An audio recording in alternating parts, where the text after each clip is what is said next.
Hello and welcome to Around the Lens episode 88. I'm your host, David J. Murphy. I do this show every week with my co-host, Zach Roberts. Zach?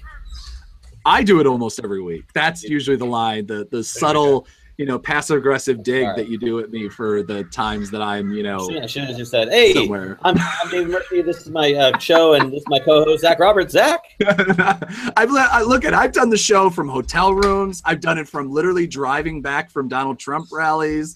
Like, don't give me crap about the few times, I've done the majority of the shows. I've shown up to work more than Donald Trump has. That's not that's a bar a little bit low, but you golf though.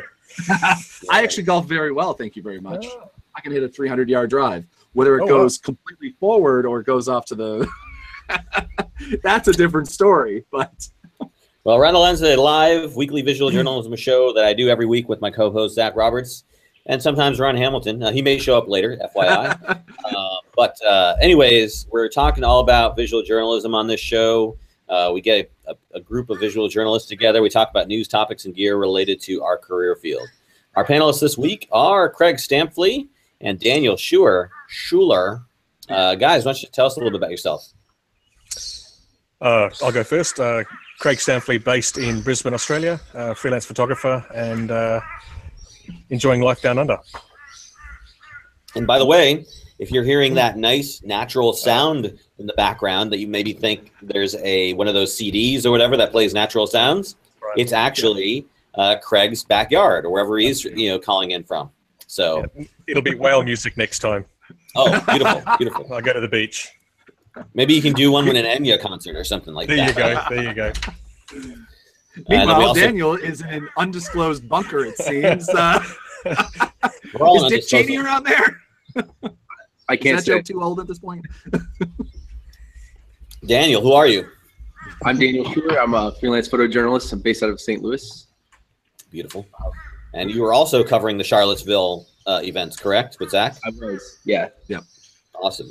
Well, we will talk about that soon when we talk about our topic of the week. But let's get on with the show and talk about, topics related to visual journalism. So I thought this was pretty neat. It's not really news, I think, but it might be news to some people who aren't, in the photojournalism realm. But what is the average newspaper photojournalist shooting in a month? I think we all kind of, know this stuff, but, maybe the average perhaps college student or just maybe somebody who isn't, frequent this career field that much may not know, what they shoot. And, we'll talk about the specific stuff they shoot, but I definitely think it matches my preconception of what a photojournalist shoots, which is everything and anything. And, usually all in the same day, most likely, because they're jumping from one shoot to another. So it could be, like anything here from U.S. 4th of July party to an interview with a soccer player to a car on fire to a Syrian refugee. So you could literally shoot all that in one day. But that's the life of a photojournalist. So guys, what do you think of this? Have you can you relate to this experience here? As you've worked as a photojournalist. How are you, Daniel? Yeah. I've never had that much work. I've only done stuff for like wires. I would love to have that much work. Live in a very boring part of the country usually.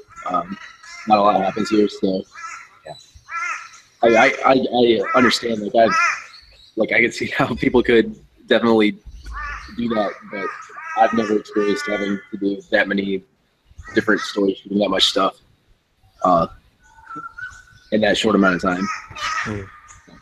Sorry, I believe the cockatoo in the background has an opinion on this story.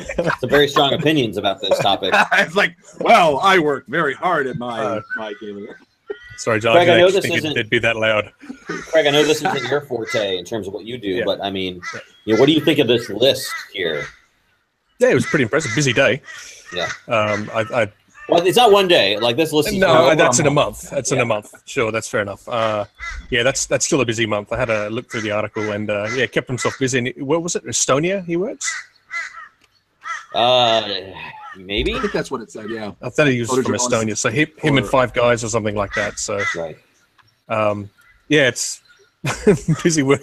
I know it's made me remember to start writing down my mileage, my kilometers when I do for tax. I've been bad at that this last year. Yes, he is from Estonia. Yeah, that is correct. How about you, Zach? You ever had a schedule with this much stuff on it? I mean, when I used to live in the, when I was still shooting for, like, back in the day when Demotics still existed, it kind of they call it, I forget what their tagline was. Basically, it's a wire that anyone could join and upload photos to.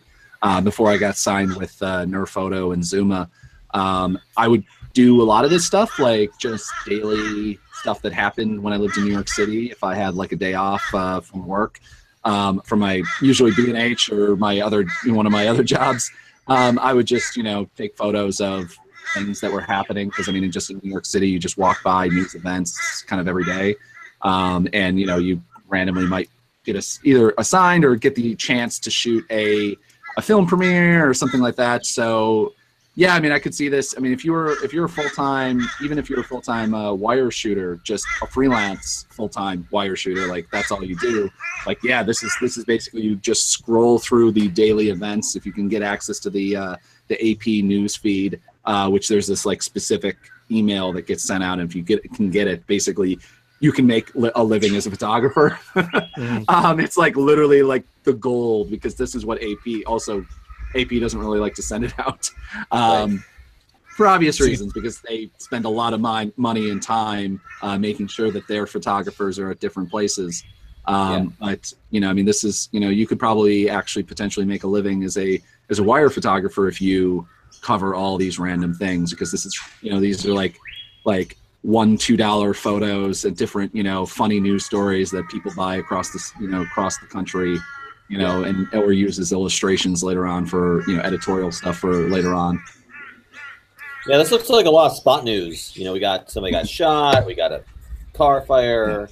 So it's a lot of, I think, probably listening to the scanner, when things are happening. And it's a lot of stuff that I could see myself doing if I were a photojournalist, anywhere really. Yeah. A lot of this stuff is pretty par for the course. The only time I've ever sort of had as close an experience with this kind of workload as this photographer has is when I worked in Long Island as a freelancer for a local newspaper there.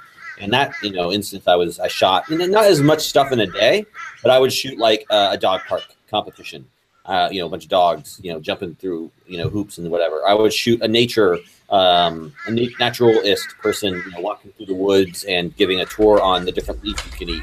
I did, almost did like a political rally with, I think, Hillary Clinton or something at one point. Yeah. So, there was a lot of variety in that. And I think that comes from any photojournalist job. What about you guys? Is this something, you said, Daniel, you long for this type of variety in your work. What about you, Craig? Would you long for this type of variety in your job? I'd definitely be keen to try it. I try and be as diverse as I can, and I'm trying to broaden my range where possible. So yeah, given the opportunity, I'd chase that up. I'm just not sure how it all works. Yeah. I got to wonder how successful some of these were, like searching a bear. Is that like searching the bear, like, patting it down, or searching for a bear? I think it's searching for the bear. There's probably a little bit of an English, translation there. But no, I mean, like, this is the sort of stuff that I always find. This is where a real photojournalist, you can actually see a person who actually knows how to take good images. Because I mean, like, anybody can kind of walk into, a lot of the work that I do is like, protests and stuff like that, and come away with a set of good images, or at least, striking images, because, stuff's happening. But I mean, like, if you can get a good photo of somebody got bitten by a dog afterwards, because obviously you're not getting a photograph of the person getting bit by a dog, but, just not the bite mark with, bloody thing, or the searching for the bear image. I always love, just like, you have police officers lurking through with maybe a big net or something like that. Because I photographed things like that before when I lived in Alaska, where it's like, oh, there's a bear where it shouldn't be. Not that that's not like a crazy that happens a lot, actually. But they still have to capture it and remove it. So, but a lot of times you don't get the bear. You get photos of a bunch of guys in uniforms looking for something. So, right. Yeah, I would say, the couple things I don't see on this list are protest photography and race riots. So two things you have in spades, Zach. Yeah, yeah. And you, Daniel. Yep. Yeah. How many race riots have you shot, Craig? I've shot races, not race riots. Okay. I've been listening to White Riot by The Clash all day because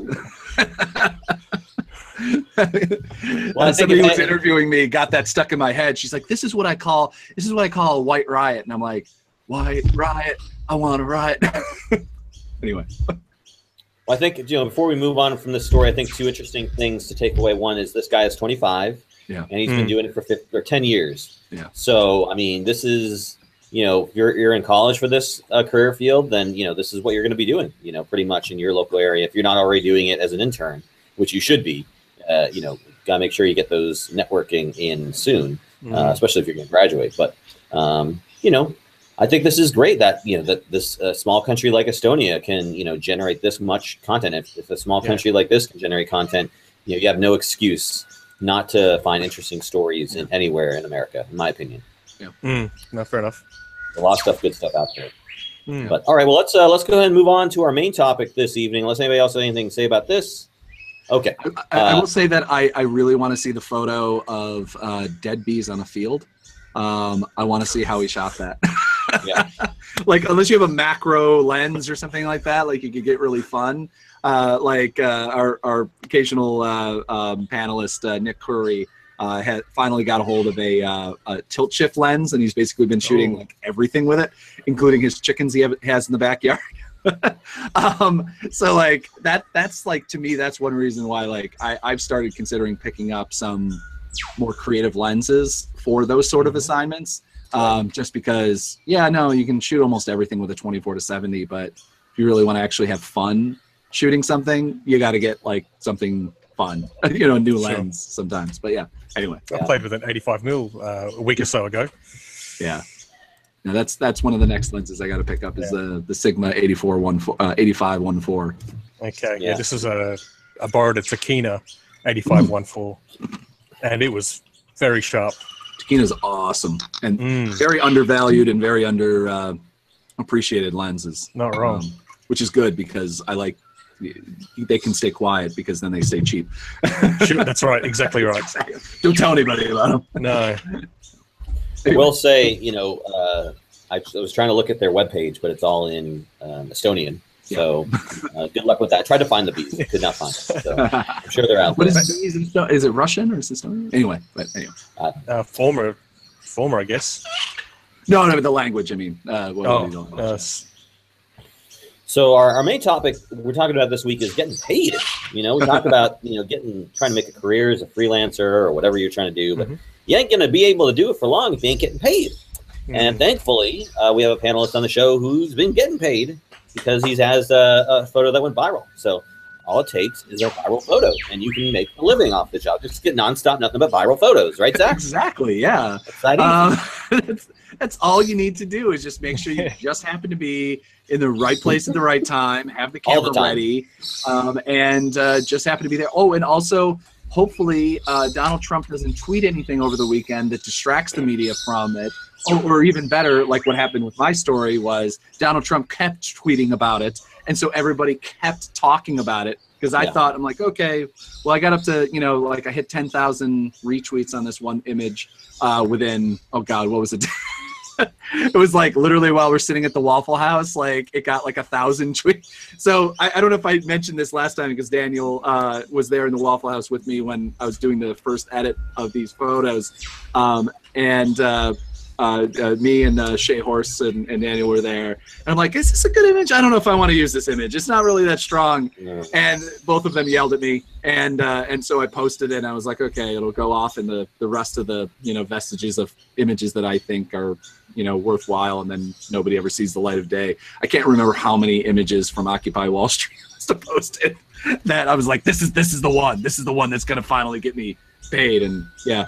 So, but thank God that Donald Trump can't keep his thumbs off of his phone, and kept talking about this story because we're now at three people that have been identified from my photos, and are potentially. And I just got off the phone with the FBI, which is a new experience. So yeah. Anyway. So where's the photo at now in terms of its viewership? You said you had 10,000 like on the first day, but I mean, what's it at right now? It was the first 24 hours, the first 20 or so. Basically, there's a big arc, but the first like day or so, it was averaging around like 500 to 1,000 retweets an hour, which is ridiculous. Wow. I've literally never gotten an image or anything really, even when I'm retweeted by, like, I have a lot of celebrity friends just through the work that I've done that, you know, retweet stuff, and I've never gotten anything, even when they retweet it, more than a couple hundred. So maybe 1,000 I think I've hit once, and those are just on, like, you know, snarky comments, not on actual images. Yeah. And which is kind of what I usually do on Twitter more. But let me check what it's even at this point, because last time I checked it was at the image itself was at about 22,000 retweets, half as many likes, and like 3,000 comments, which is insane. That's the comments? Like 3,000 or 4,000 comments, which is just that's really genuinely like nuts. I mean, getting retweeted that many times, like, people just share these things over and over again. That's not too crazy, but dear Lord, like the comments. And the one thing I keep saying is I'm shocked by the fact that a majority of the by far majority of the comments are positive.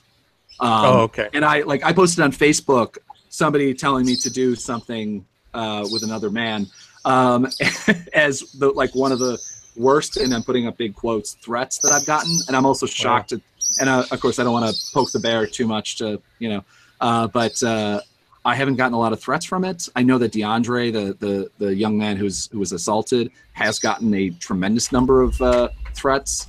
But I mean, the big thing is that threats from white supremacists for the most part. Really? Like, literally death threats for talking about it, because they're upset. The only thing that I see, like, continuing to go through, there's a handful of people saying it's a false flag, handful of people saying it's fake, it's a fake photo, which it's like, I'm not that good at Photoshop, okay, guys? It's like, a terrible photo. Yeah, I'm like, I also have 5 or 6 of them, and also people have videos, so like, it's a really big George Soros funded cabal. We're all like making sure. Deep state. Yeah, deep state. Yeah. Yeah. Daniel, you saw this from your perspective. You know, you are, you know, I think Zach owes all his fame to you, because, you know, without your encouragement, this photo would never seen the light of day. So talk to us, you know, from your perspective of that day, and also this pivotal moment in Zach's life. Well, Daniel, he was right behind me. He got a much better shot than I did of DeAndre's wounds right coming out. He has a stunning shot, which you shared on Twitter, or where's that image? On Instagram. Instagram, yeah. Check out, what's your Instagram? Force X Quit. Yeah. Check that out, because you're welcome to share your screen, Daniel, if you'd like to show it to the audience. Yeah. I can get on that and switch over to me, and I'll dig it up while you talk about what you saw that day. Yeah, talk about your side of the story, Daniel. Give us the truth. Just kidding. Well, the first thing is I cashed that George Soros check, and oh, good. You are deep state. Still waiting for that check personally, but you know. Yeah, I know, right? Yeah, and that whole garage scene, like, we just followed people out because they were getting pushed out of the park, like the white supremacists were getting pushed into the anti-fascist, and they were just kind of spreading both ways. And I think the plan was to go to McIntyre Park. Yeah. But that was pretty far away, and I really didn't know what direction that was. And I was just going to follow the biggest group of people I could. Yeah. And so we just followed into that garage, and brawl breaks out. What else did you do that day? Did you shoot the car, like, running into folk or aftermath? We were actually downtown, like further into downtown. Okay. We were following some guys from the NSM who were. What's that? The Nationalist Socialist Movement. Okay. Sounds friendly. Neo-Nazi. Yeah. Not those kind of socialists. Yeah. Right. And we were just following them because there were a few people that were following along, And I was assuming that once they got back to that same garage, people were gonna either ambush them or like stop their cars. And while we're inside the garage, I have all my settings for inside the garage. It's pretty dark. And I can hear something scraping outside really loud and coming towards us. So I run outside and I see the car that just hit 20 people. Wow. Oh my gosh. Drive by. I tried to take it like, I just burst mode shot the cars that drove by, and I looked down at my camera and it was just white because I forgot to change my settings. But yeah, you could hear people screaming down the street, and so it just started running that way. You shoot on manual? Yep. Yeah, me too. Oh, Shoot on that green square. I went to art school. They wouldn't let me shoot anything besides manual. So. I learned on film, so it wasn't an option. You know, if I were down there and I don't see the big deal behind it, I would shoot on aperture priority. I don't know why. Yes. You know, For something like this, absolutely. I mean, you kind of got to. You know, you're running in and out of dark and light areas. I think you want that thing as open as possible so you get as high shutter speed as possible. I would think, right? I mean, then the problem is the focal range isn't there. So I mean, the focus, if you're not catching that focus, which is something I used to shoot on aperture priority back when I covered Occupy a lot. But then I was noticing, like, I was getting an image, but like some random hand or something got caught. That's the thing that caught the focus, or like a light caught the focus light and grabbed the image, and then everything else was thing. So I've actually I've started moving. I used to shoot everything as much with depth of, like 1.4, 2.8, whatever I could. And then like now, and I think that this image, which actually probably something I should know offhand, what lens I actually used on this camera or for this image. It was crap. That's actually why it was blurry. It's the 24 to 120, the f4. So I didn't actually have, if I had my 17 to 35 on 2.8, it would probably be at 2.8. Because I literally just cracked. What's that? 50 millimeter 1.4. Or my 35. Yeah. I mean, it would be a very different image, and honestly, probably wouldn't have caught focus. And that's, the 70 to 35 is really good at catching focus, but the 35 1.4 isn't really as amazing. I mean, it's a fantastic lens, and it's the best, cheapest lens you can get for that in that range. But just literally capturing the image and making sure you have something. I found that, I mean, obviously I want to upgrade very soon to the 24 to 70, but there's a little bit of a price difference between the two of them. You can get the 24 to 120 f4 for like $500-600 refurbished, or refurbished from Nikon too. So I mean, like actually refurbished, or the 24 to 70 2.8 is still $1,200 minimum. But if you want to switch over to my frame, I don't know if you did or not, switch over my lens, you can see Daniel's image coming out, which just, like, I think it's one of the strongest images that came out of Charlottesville, honestly, because you see all the different faces. You see the black officer, I'm sorry, there's a sheriff off to the right hand side. You see the white, I'm not quite sure. I think he's got to be a sheriff based on his badge, but I'm not quite sure which thing. You see DeAndre with his head split open. Later on, he would end up getting 8 metal staples in his head and 4 stitches above his eyebrow. And you see his friend, who's I really apologize to his friend. I'm blanking on his name.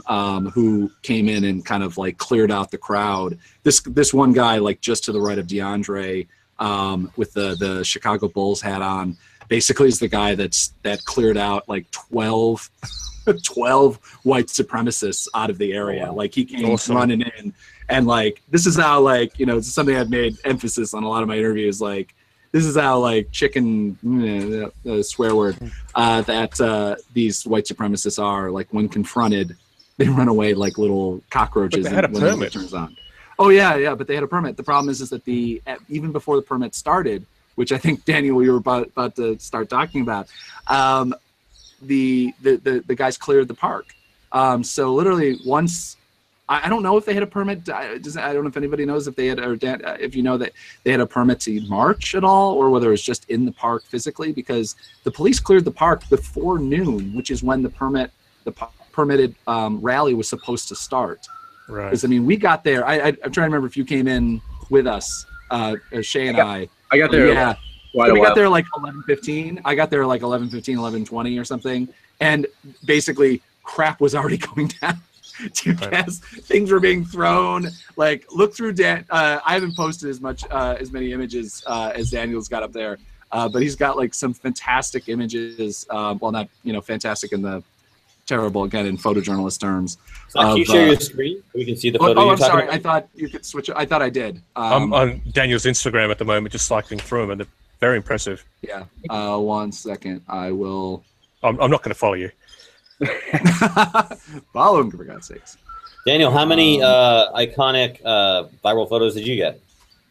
I had like a short video go pretty viral. Okay. But it wasn't as positive as Zach's. I get a lot of, like, I still will randomly throughout the day get messages on Twitter of people who are trying to, a lot of people accusing me of being a Nazi sympathizer. And then a lot of people like, oh, you're a violent protester or something. Like, no, like, you guys can get on my account and see what's on there. You're all wrong.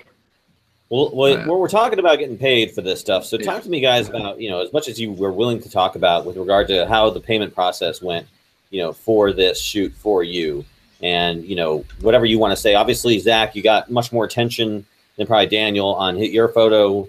But again, kind of what was like, because I know you talked about it when, the photo first came out. You were saying how, everybody was asking you to use your photo for free, and you had to basically say, no, you're going to pay me for this. And you were appalled by the fact that, these news organizations would by default just ask you for them for free. So why don't you go and tell us a little bit about that experience? I mean, it seems now, and this is something that if you're an upcoming photographer or you snap that, even if it's with your cell phone or whatever it is, however you get the end image that for some reason the media wants, ask for money. It is the number one thing, even if it's $50, if you're just some, quote unquote citizen journalist or some guy with a cell phone, make them pay for photography, because otherwise they will use free photography. If they can use your image for $50 or for free, they're not going to use a professional photojournalist image at all, ever. And we see that in a lot of different newspapers. Here's scrolling through Daniel's, is that? Oh no, that's not. Okay, I thought that was David Duke in the center there, because I somehow I knew he was there, but I guess he got like booted from the place too quickly, along with well-known fascist Richard Spencer. Yeah, there's the image right in the center there that I was talking about. Just really stunning shot. Everything's actually in focus too. Yeah. Well, there's a little bit of motion blur on that one sheriff's hand, I think. Oh, so, okay, yeah. Well, I'm sure. Signature is Zach Roberts' motion blur. But I mean, through the big thing is, I mean, that you got to get that, show that image of the guy throwing the Seville post office or newspaper box. Scroll up, right to the right hand side. Oh my gosh. Yeah. I love that. That's a much better shot than what I got, which was a much wider shot, because I was already up inside, hanging out with the white supremacists. But yeah, that was hilarious. There's a great video, if you can find it online, of this guy trying to pick this thing up, then realizing, oh crap, it's filled with newspapers and it's really heavy, and then realizing that everyone on the planet is taking photo and video of him, and he has to follow through on. And then literally I'm looking at all the white supremacists who are looking at him going, oh my God, he's going to throw this. But wait, he's only really going to be able to throw this like 3 feet. So they all kind of take like one step back and then he throws it, and it goes like, it goes basically, it drops right next to that photographer with the Canon lenses there. It almost hits him. Then it almost hit. Oh yeah, it bounced off and almost hit you. I was literally standing up behind, I think it was behind and to the right of you up on the stairs, because I literally, once I saw that, I'm like, I'm going to get behind these really enormously sized white supremacists and take a photo from kind of behind them, because that's the shot I want, not because I don't want to get, my leg crushed within the first 15 minutes of covering this protest. Yeah. But yeah, so it's, I'm trying to remember. Sorry, what was your question? Getting paid. Yeah, getting paid. Sorry, it was a rant, and then I got distracted by it. Oh, Here's another thing I wish I was at. But anyway, sorry, the St. Louis prison thing. Getting back, it's like if you ask for money, I got money from the Daily Mail, guys. That's a thing that happened. They asked to use the images for free, and I said no. You have to pay for them, and I can give you this full set for this price. And they said yes.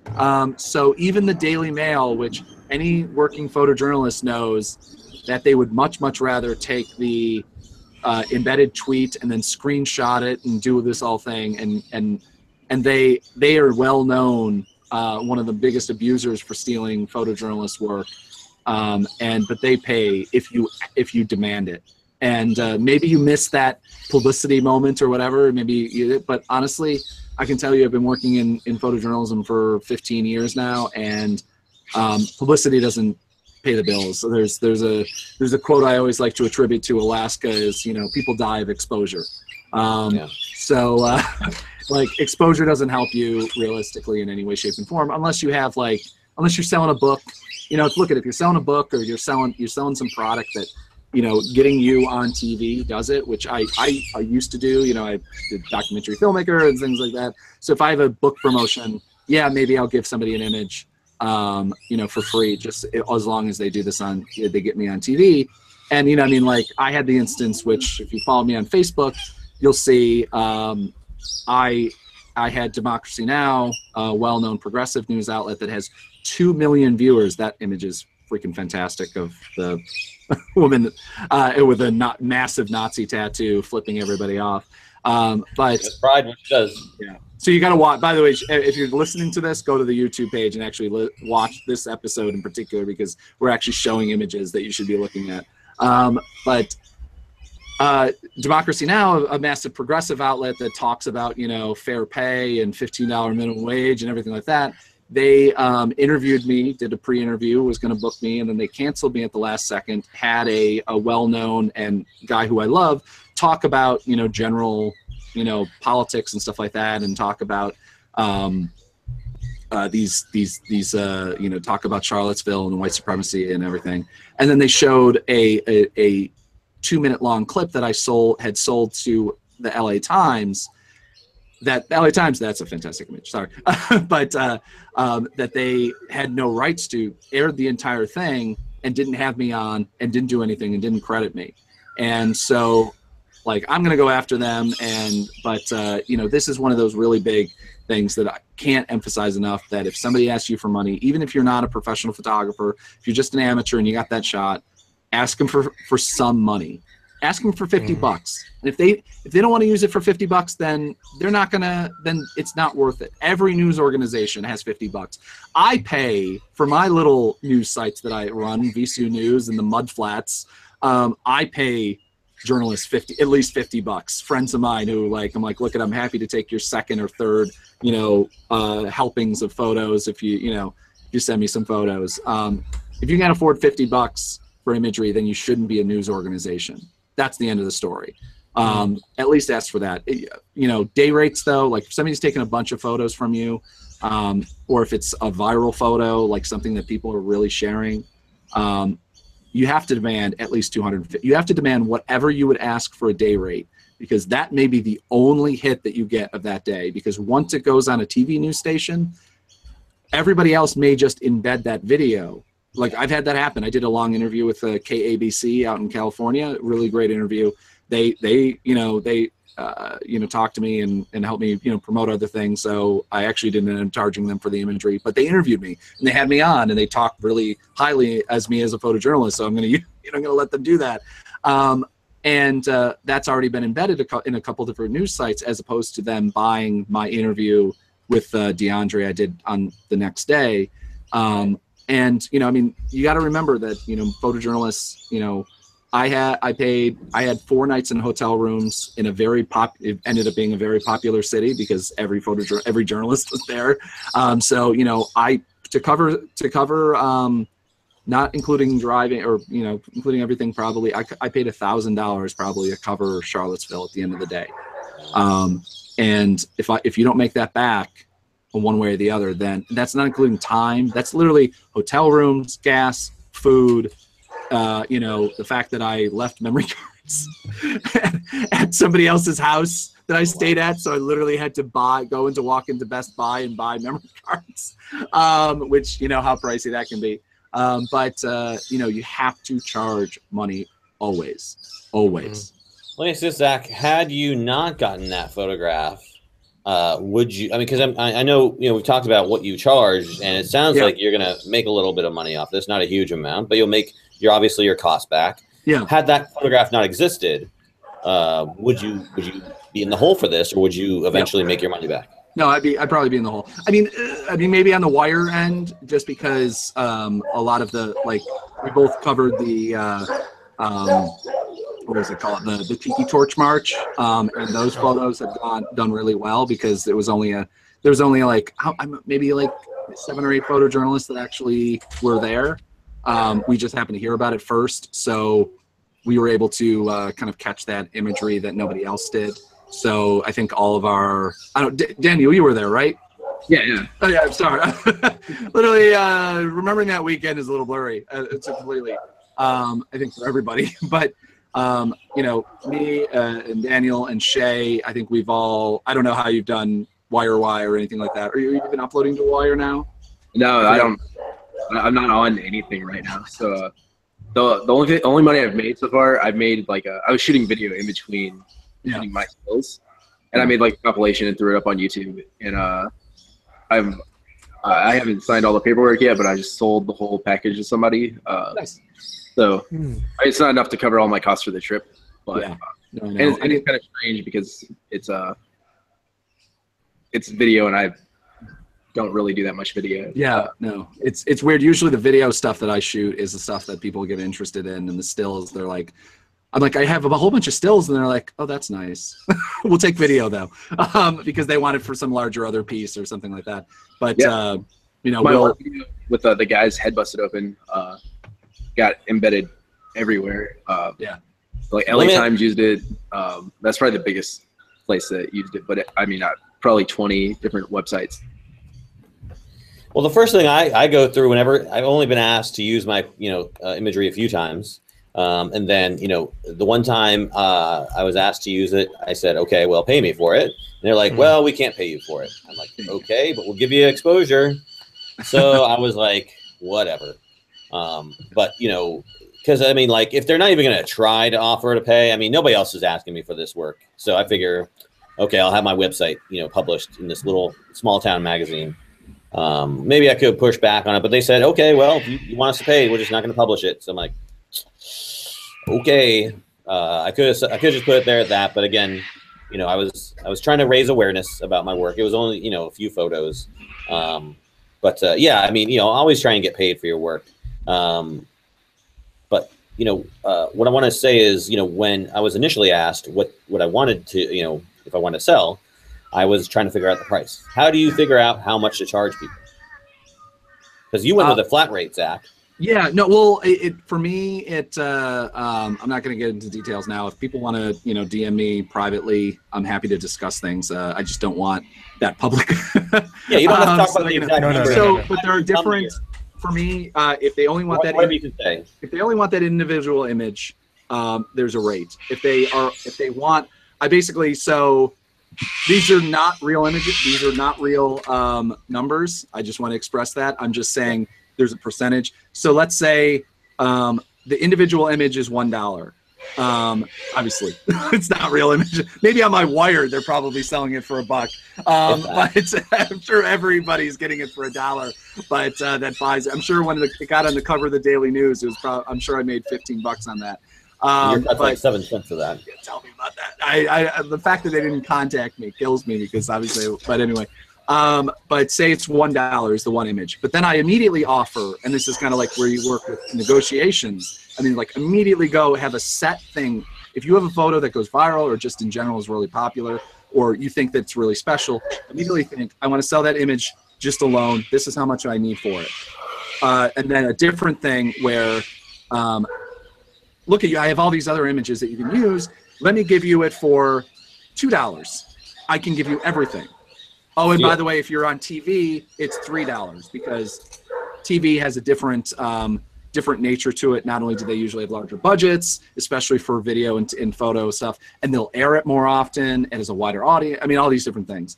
And then, you know, if you have video, like I have video from other things. I got a video interview with DeAndre afterwards. So I said, hey, you can take clips from this, not the whole thing, but, you know, you can take this for $5 and you get the photos, all the photos that I took, and you can use them non-exclusive. And mind you, the $1, $2, $5 prices are non-exclusive rates. Exclusive rates are going to be much higher because those images have to then go away.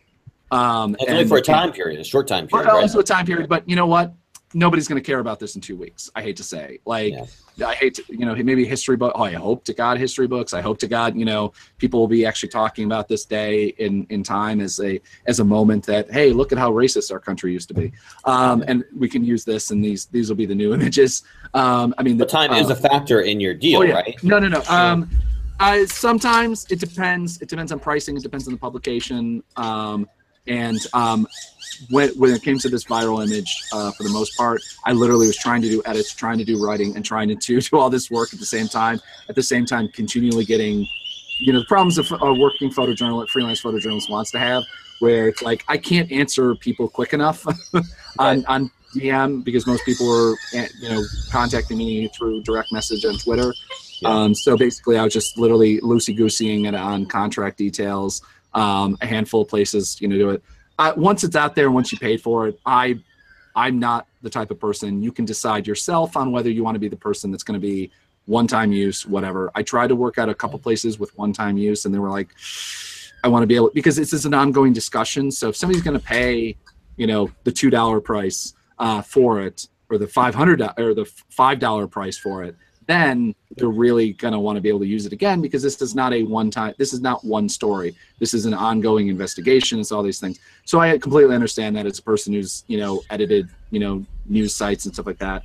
I personally probably wouldn't buy anyone's photo for a one-time use, just because if I'm going to buy somebody's photo and I'm going to pay a decent amount of money, I'm going to make sure that I have the rights to be able to use it again in the next story when I can follow up on it, and make sure I also get, you know, my use for that, use for, you know, the little money budget that we have for buying photos or whatever.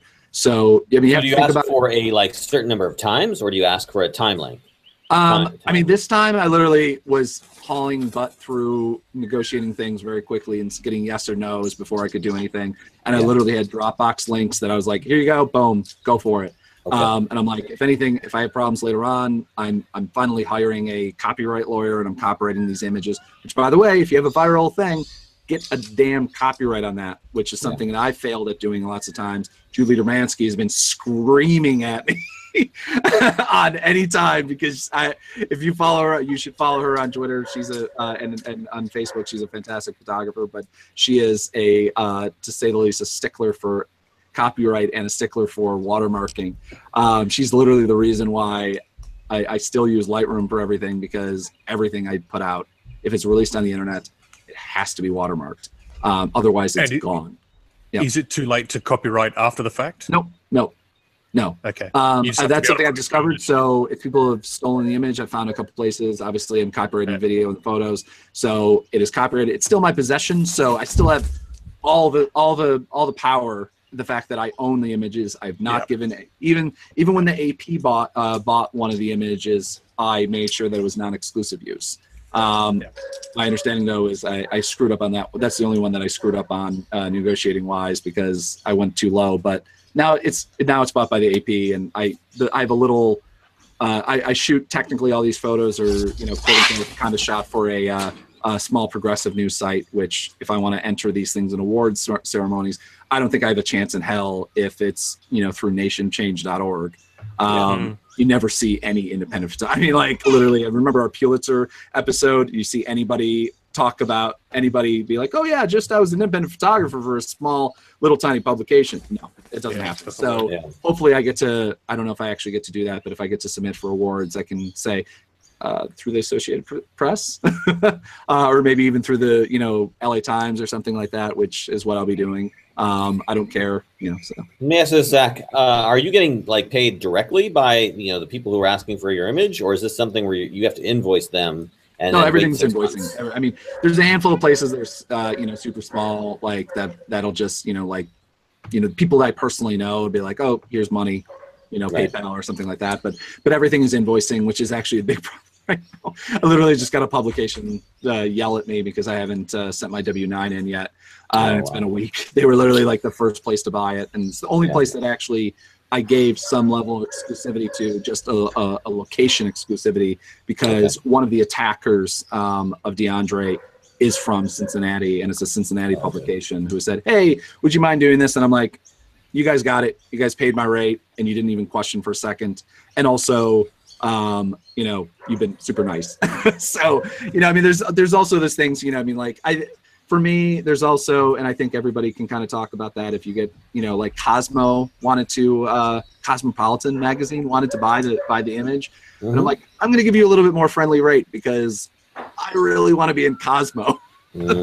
Like, just literally because of that. I mean, like the LA Times, if the New York Times, the only place that hasn't called yet is the New York Times. They used other images to talk about things, which is interesting. They haven't talked about DeAndre. Well, they probably had stringers down there, I have to imagine. Or they had fantastic photographers down there, really, really excellent ones. But they just weirdly they're one of the few large publications that haven't talked about DeAndre, other than they literally used the AP story where the Associated Press interviewed me. So it's just been one of those weird things for me. But something I like to note a lot, because it's like, really, New York Times, really?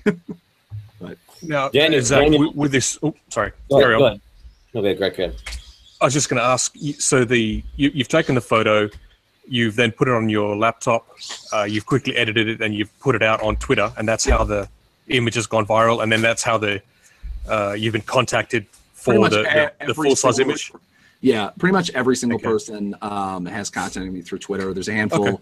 Luckily, I work for a guy who has his own PR person, Greg Pallas. So he's the guy that got me. Like, that's how I got on MSNBC. Was that his PR person called me up, and it's funny because they asked me for the imagery. And MSNBC did, and I was able to tell them, I'm like, by the way, you guys should already have it in your servers because you guys bought it. NBC bought it from me, so like you guys have rights to use it. I actually had that conversation with them, which was amusing. But the only place that I've actually given the photo away to is a kid from a small town high school newspaper contacted me and said, hey, would you mind if I use the image? And I said yes. I gave him a little like, hey, by the way, like if and I asked that, like, yeah, please, I'm available for interview as well, so that if you because then I also want to be able to give him a little lesson on asking for images for free. As hopefully the fact that a high school newspaper is writing about this is awesome. Amazing. I couldn't imagine my high school newspaper, when I tried to cover the local white supremacist group that had just popped up, was like, nope, can't cover that. Nope, we can't do that. We're not talking about that. I mean, I did want to actually get embedded, like I was going to shave my head and join the group, and they said no to that, which is probably a smart idea. Jeez. Yeah, and the next thing your when I pitch was will be out 16 there years being old and doxxed. like hanging out. So. Daniel, are you going to see any payment from this event, or how were you doing similar to Zach with regard to trying to get payment? Just the videos. I haven't invoiced anybody. I had to do a contract for that. But I got hit up every time I put up a photo or a video. 4 different networks would be like, hey, can we use this with rights for forever to your work? Yeah. And, in perpetuity across all platforms. Yeah. Yeah.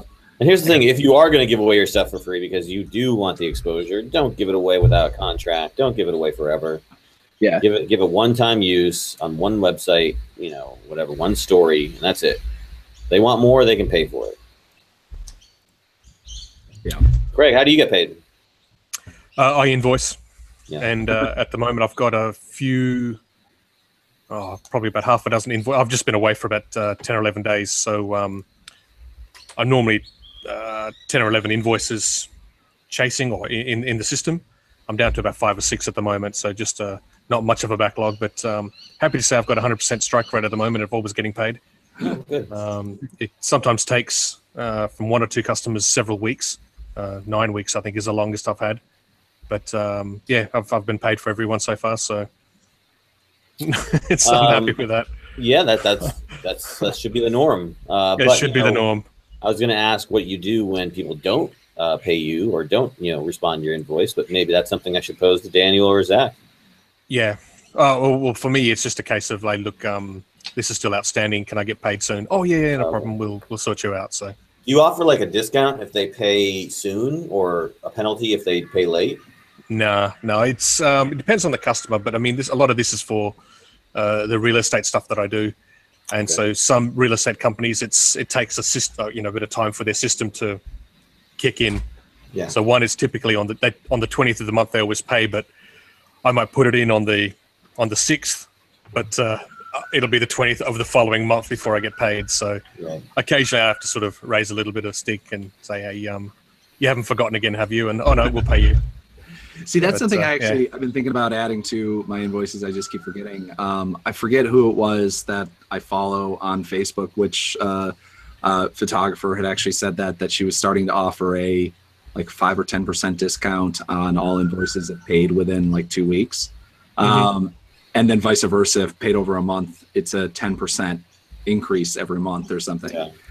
And how do you enforce that though? That's I mean, if it's part of the invoices, essentially for a lot of these things, I mean, like for most of these things, the invoice and the original discussion that I send in is the contract. I mean, like I have, basically just most of my negotiations were done through Twitter. I think only 1 or 2 of them was actually over the phone, which actually worries me now because I don't know if I didn't keep any records. I really screwed up on this, but I was just so overwhelmed.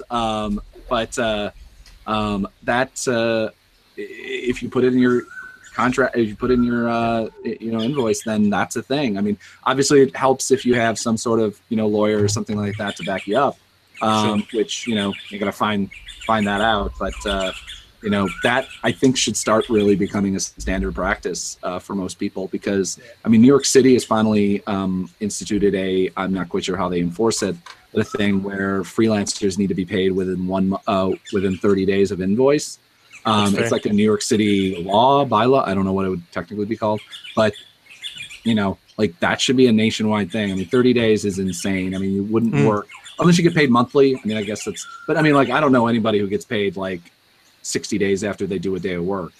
I mean, you wouldn't work, you wouldn't do a shift at McDonald's and be like, oh, by the way, we're not going to pay you for 60 days. You're okay with that, right? What? Oh, and by the way, we're also not going to deal with your reimbursements until, whenever either. So there he is, Ron Hamilton. Ron, thank you for joining us, buddy. Aloha. Talk to us about how you get paid. I think you have a full-time staff job. You guys get paid? What? Have I been doing it wrong? It's a voluntary position, right? Yeah, when it comes to invoicing customers, my personal opinion is, this is the way I run it, is how well am I doing financially is how much slack I give people. That's a bad rule, man. When that check depends on my rent getting paid, I pretty much hound people down. Yeah. But if I'm okay, maybe when you get the money, it's all right. Yeah. All right, well, let's move on to our last topic this evening. Of course, today, Monday, was the solar eclipse. We all hope you had an opportunity to see it. Monday, this August 21st. I was outside when it happened, but we were unfortunately hit with cloud cover, so I didn't get to see anything. I did watch it on TV, though, and it looked very pretty. For those of us in the States, although Hawaii doesn't count, what was it like from your angle? Did you shoot the event? Did you sleep through it? Did you just not even care? What were your thoughts on the eclipse? I shot in my hometown of St. Clair, Missouri. It had one of the longest segments of totality. Wow. It was 2 minutes and 45 seconds. Wow. Wow. I did not buy one of the solar filters for my cameras though, because I wasn't going to spend $60 for one day. Yeah. But how'd you do it? And I your camera survive? well, until like totality, then I started shooting because like you don't have to have the glasses on or anything at that point. You Right. can steer straight at it, and I have a crop sensor Canon. I put a 7200 on it and pointed up there, shot a bunch, and I had a couple that came out pretty good. So, And then I just get for those. What was that? I wonder how much you'll get for those. Probably nothing. Yeah. And yeah, I just took my my 5D with a 35 millimeter and walked around. Took a lot of like reaction shots of people and stuff like that. Okay. Got very Cool. Zach, I know you were asleep during the totality, so I had an 8 o'clock in the morning interview that I did with weirdly Arsenio Hall and a couple people. Ooh. This is like super weird. Name That's drop. what I woke up to this morning because I was editing all night, and It's very And yeah. 90s. I woke up at like 2:30 in the afternoon. I'm like, wait, when was it supposed to? Oh, then I look on Twitter and like everyone in my area like has already posted about it. I'm like, okay, guess I missed it, and then I went back to sleep for another hour. So yeah. In 100 years' time, you can do it again. Yeah. Well, I mean, they'll here's the thing: is it happens in other parts of the country or other parts of the world. So I mean, like, I just have to like be in China or something like that in 10 years. Yeah, I mean, the next one's in 2023 or 2024, I believe. So there'll be another chances. Yeah. So, you know, I know Craig and Ron, you two were out of the viewing area. You know, talk to me about your experience not shooting this eclipse, but shooting other eclipses. Oh, go ahead, Ron. Well, I can tell you about the last solar eclipse I shot was never. Last lunar eclipse I shot was about 2010 or 2009 maybe, where we had a full lunar eclipse out here on the island. Oh, wow. I got Okay. some blood red moons to shoot, but never shot in solar eclipse. When I was a young boy in California, they told us that we could put, funny enough, as a photographer, film negatives.